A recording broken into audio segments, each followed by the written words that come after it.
the IPL, I guess, is the next place to move on to. So we're just going to give a sort of general overview of the team playing style, look at a couple of strengths and weaknesses, some concerns, and then maybe look at some key players and ways to win for each team. So, Yep, sure. alphabetical order, we'll start with the Chennai Super Kings first up. Last season, finished seventh under coach Stephen Fleming.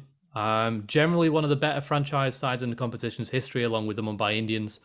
But looking at them now, if I had to put it in one way, I'd say they're an old side who are looking in desperate need of a mega auction. Is that how you would see it as well? Yeah, no doubt about that, and that's impossible to dispute, I think. And it's interesting that you say though that they're in need of a mega auction, which obviously they are, no doubt about that. But I think that they could have taken a lot more steps to avert this coming season, or change rip the script up before this season in the mini auction as well, because they retained, I think, 7 overseas players, which is generally, in my opinion, a bad model. And they could have, ripped the script up as well, shuffled the pack a lot more with their overseas. And I don't really see any of their overseas being, or maybe Sam Curran is probably someone who I would look to have kept, because he's really showing nice upside, particularly with the bat now and left-hander, which is what they really need to keep hold of as well. But the others overseas, I think, unsold about in terms of whether they really add a lot of value to the franchise. So I think they could have done that, a little mini overhaul in advance of the mega auction. Last year, their intent was just not there in terms of attacking. They had a really high balls per dismissal counts in the middle overs and at the death. That generally signifies a lack of risk taking. And particularly that was a major hurdle in the middle overs with a strike rate of less than 125. So they really need to sort that side of things out.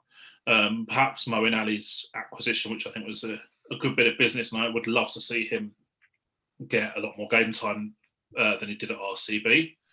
And I think that he could be a real asset in this format, in this competition. Having a player who's got an excellent striker against pace and spin, and a bowling option out of your top 6 batsmen in the flexible role clarity in terms of where he bats as well, there's a lot to like about that for CSK. So I can understand why they went down that road for sure.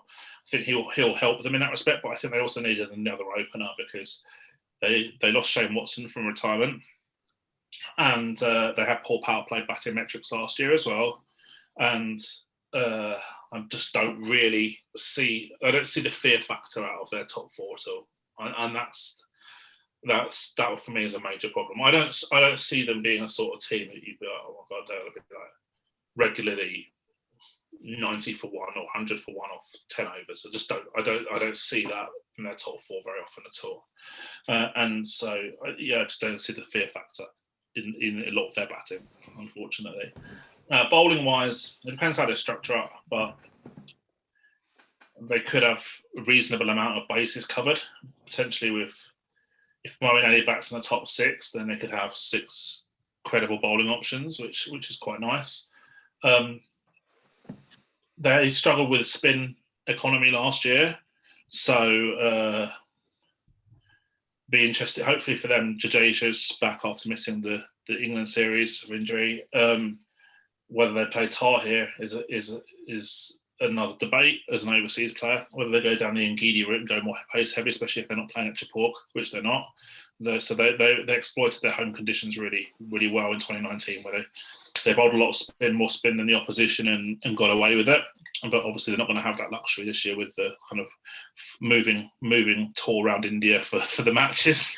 So yeah, that's going to be tough for them as well. So I think a lot of it will depend how they structure up. I've got my idea on what I think their better team will be, but I don't think they're going to go down that road. So yeah, that's another interesting one in itself. I think a lot will depend on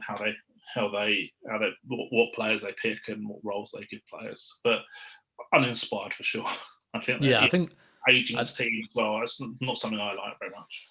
No, they are an old team, and they've got quite a lot of people coming back who've been short on game time as well. You think Suresh Raina didn't play the last edition. you look at someone like Jadeja's coming back from injury. Dhoni's not been up to much. I don't think what's Rayudu been doing. You look at all these players, and they're quite old players themselves. They've got big roles to play within this side, and it just looks like they're going to lump all the responsibility on A, the overseas players, and B, like Sam Curran and a couple of like local kids if they get a chance. Yeah, they'll have to be fair. And one thing I noticed with a lot of sports in terms of players emerging from lockdown is that the younger players seem to kick on a lot more from that sort of enforced break, whereas a lot of the older players sort of struggled a bit more. Maybe they come out of that lockdown period a bit rusty, didn't do as much physical work as perhaps the younger players did. Perhaps their body wasn't used to playing, to not playing on a regular basis and stuff. And I think a lot of older players have struggled from that. So that post-lockdown perspective, my expectations on CSK are fairly low. Yeah, I think they've got a couple of positives. Obviously, they do have the potential to back down to 11, which is rare, depending on what team they do decide to pick. It would have to be an interesting bowling lineup to have that batting down to 11, but there is the potential. They generally got a pretty good top order for spin hitting, I would think, looking at the matchups. And they have got some players who have been in good form. You think the likes of Shadil Thakur, who's come off the back of a very good series against England. He'll definitely be one who's looking to push on. And prove a point that, he deserves to stay in the team. Someone like Deepak Chahar will be someone who's looking to rediscover a bit of form with the new ball as well, and he's massive to their success. Yeah, I agree with you completely there. I think he's obviously usually a 3 power play bowler, and yeah, he's someone I quite like actually. Yeah, I think they have got some questionable death bowling. I think if they didn't go with Dwayne Bravo, I think he's sort of fighting a lone battle.